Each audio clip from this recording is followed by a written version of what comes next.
So, just over a week for Nottingham Forest to complete their summer spending. Only 3 players in so far, all of which have showed signs of promise in Anthony Elanga, Matt Turner and Ola Aina. But we do need a few more for being real. Can I talk about some of these players and actually potentially be talking about a future Forest player instead of just wasting your time by talking to you about players that will never play for this football club? If you do enjoy this video, which you will, I'll be very surprised if you don't, because this is a great channel, a really nice channel. I would say so for myself. Please like and subscribe to the channel. We're not nearly at 6k subscribers, but we're trying to get there, so you know, it would help quite a lot. One confirmed deal this week has been Gustavo Scarpa making a move to Olympiacos on loan. He was not going to get any first team football with Forest, so it does make sense. It does feel a little bit frustrating as well though, because he never really got a full-on clear run of games with us. But like I say, was that ever going to happen? I'm not sure. Did he suit the Premier League? I don't know. So maybe it is right letting him go out on loan, and he is only a loan, so maybe if he does well he could come back next season, or maybe even in January and add something to the team then. Let's get it out of the way. Dean Henderson looks like he's going to get to Crystal Palace. Man United yet again winding us up, so cheers for that, Man U. You took the mick with us when it came to James Garner. You've taken the mick now with Dean Henderson. You didn't with Jesse Lingard because, I mean, he was a free agent and Elanga was quite straightforward. So 50-50, 4 players, 2 were very awkward, 2 were straightforward. Note to Forest, please don't ever deal with Man United ever again, thank you. Not that it matters because we've got Matt Turner now, but it's still pretty annoying that United have done this to us again. Let's talk about really big news, and the biggest news of the last 7 days. Jojo Shelvey might be leaving Nottingham Forest. We cannot replace him. I mean, I don't know quite how to talk about this. I'm actually lost for words. He's that good of a player. I do not know how we're going to replace him. Like, seriously, we're done for. Go and ruin Leeds' midfield. Like, you know, you do a good job with that, I'm sure. Let's talk about a potential World Cup winner joining Nottingham Forest, and not just a World Cup winner. The man that scored the winning penalty for Argentina in the World Cup final, in one of the best World Cup finals I think on record, Gonzalo Montiel. He also scored the winning penalty for Sevilla in the Europa League final a couple of months ago. So if Forest are ever in a penalty shootout again, we've got a good player on our hands here. Now, I do not want this at all to be a replacement for Serge Aurier, and I absolutely hate the rumours of Serge potentially leaving us. I think Serge is a vital part of this team. He does kind of struggle as a wing back at times and on the road, and ultimately he is getting older. I do get the need for another fullback, but I just don't want Serge to suddenly be out of favour. But he might not be. If we're going to play 3 at the back, maybe we could use Aurier there. Aurier could play right centre back. He did that against Brighton, and that worked very well in that game, in my opinion. This would also probably allow us to use Nico Williams as more of a left-sided player, and maybe Nico could become more of a left back, left wing back, instead of a right-sided defender, because he plays at left back all the time for Wales, so it wouldn't be like anything he's unfamiliar with. Forest have Brazilians in this team, but we want to try and make some new players coming in feel at home, because we've now got an Argentinian away kit.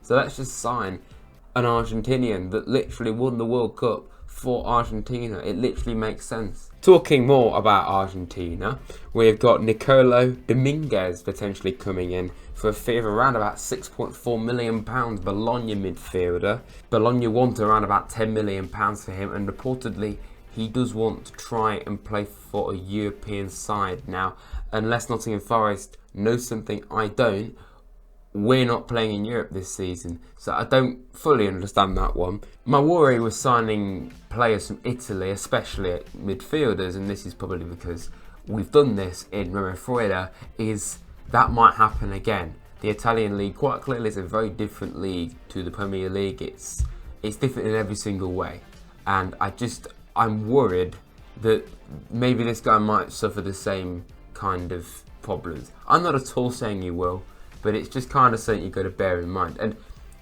is it me, or does he look a bit like Freuler? Like, I can't help... He doesn't, but he does. I just think something in his eyes, he just looks a bit like Froiler.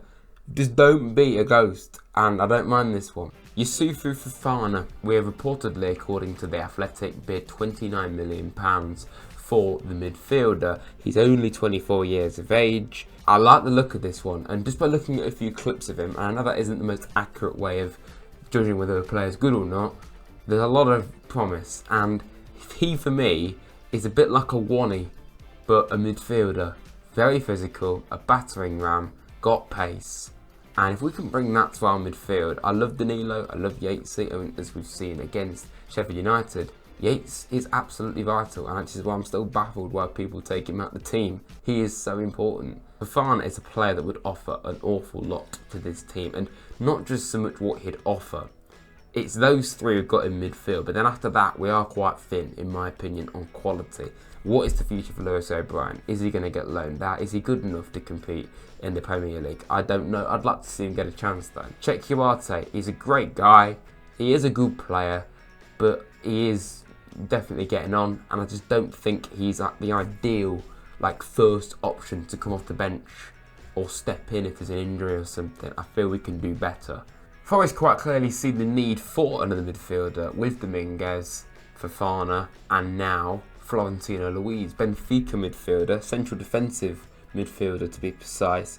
We've already reportedly bid 26 million for this player, and I mean, I'm still trying to get my head around this, right? In about 3-4 seasons, Nottingham Forest have gone from signing Tyler Blackett and Luke Freeman to a man who has £102 million release clause. I know we're not going to pay that much, because if we did, we might go bankrupt, but £13, I mean, I ain't got that sort of money. I'm not paying 13 quid. No. I can't even quite comprehend that. This is something that I normally see from top 6 clubs. How on earth are we going for someone with a release clause that much? Manchester United and Liverpool are interested in this player though, and to describe him as a player, from what I can tell, he's very athletic on the ball, very tidy on the ball, really good defensively, got a great skill set to him, loves a long pass. There's lots to like about him. If I had to grade them, I'd probably say Fofana, Luis, Dominguez. Only it appears like Dominguez is most likely, only I'm not at all saying I don't want Dominguez. I think he does look like a great player as well. There is still potentially one midfield option, or potentially this player could also be a defensive option too, in Trevor Chalobah. Now I'm not too sure how likely this one is, because it was reported about a week ago, but it is something that we have heard. We are in talks with Chelsea apparently over a transfer, unfortunately, that I'm going to mention in a moment. Maybe this player could be involved in it. Fantastic versatility to his game, very quick, dives into tackles. Probably wouldn't cost too much. I don't know how much he would cost with not hearing anything on that, but Chelsea are open to selling him. Inter Milan reportedly are interested in this guy as well. Sticking with the theme of Chelsea, and we are also reportedly potentially in talks with signing Andre Santos from Chelsea. Not actually played a senior game for them before. He's only 19 years of age, a central defensive midfielder from Chelsea, and this would potentially again be part of this deal that you probably know what I'm talking about by now. I'll talk about it very soon. This is a player that has got quite a low profile. It's still quite an unknown quantity what he offers, because he's never played in Europe before. He's only 19, so we can't really talk about him as a player that much. But as a Brazilian 19-year-old playing for Chelsea, playing in Brazil and then making one appearance for the Brazilian national team, he's got to be pretty good at football. Now, this transfer seems to already have sailed. It looks like it's going to be going to Aston Villa instead. But Nuno Tavares from Arsenal spent last season on loan at Marseille. We were reportedly, according to Fabrizio Romano, who is rather reliable, said that we are going to pay around about 13 million for this guy. And I'm kind of pleased it's broken down, because I wasn't too convinced. He didn't appear... Well, he didn't do that well for Arsenal. He played 39 times for Marseille last season, but something about it, I wasn't too keen on it. So I'm not too bothered if this one doesn't happen. Some Forest fans may remember him being subbed off in the first half against Arsenal in the FA Cup game against them in the 21-22 season, and yeah, it didn't go down that well with him. And one more rumour in, Taylor Harwood-Bellis. This has resurfaced in recent days. It's a rumour that we had a few weeks ago, and again, I'll be a big fan of this one. It might cost quite a lot though, around about 15 million.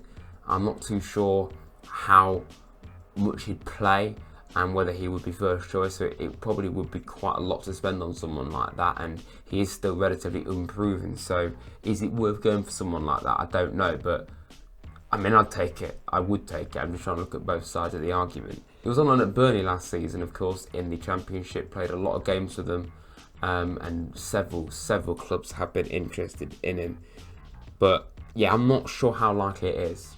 But I've made enough hints about it.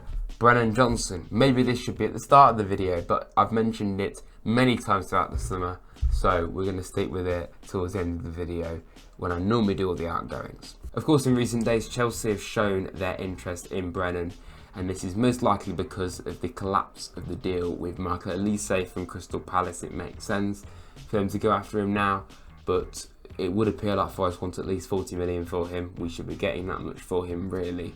And we will get quite a few players in return potentially. Ian Matson, maybe Santos as well, as I mentioned earlier. Maybe someone like Chalobah or Hudson-Odoi. There's so many players on offer. I don't want to lose Brennan at all. I think we need to be keeping him. He's not the finished article at all, but he's only going to get better, and I want him to do that at Forest. He scores so many important goals for us, I would like him to stay. But if we were to get a lot of money for him, plus, and this is probably the biggest factor in letting him go, plus like 2 Chelsea players, I don't think it's a bad deal. Out of the names that I mentioned, I think the most useful would probably be Hudson-Odoi and Matson, because Hudson-Odoi could just replace Brennan Johnson, and then Matson, well, we need a fullback. And one more rumour out is Emmanuel Dennis, of course, seemingly completely and utterly out of proceedings, now being linked with Crystal Palace.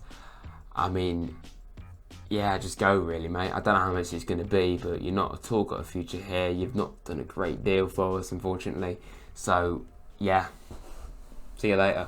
That is my transfer roundup for this week. If you have enjoyed it, please hit the like button, subscribe to Rads if you're new. I try my best to make these as informative and as accurate as possible, because I know a lot of the rumours can be complete nonsense, but most of these have at least got some truth to them, hopefully. Thanks for watching this one, everyone. I'll see you soon. At the very least, for my Manchester United coverage this weekend, which is another massive game for Forest. See you later. Thank you.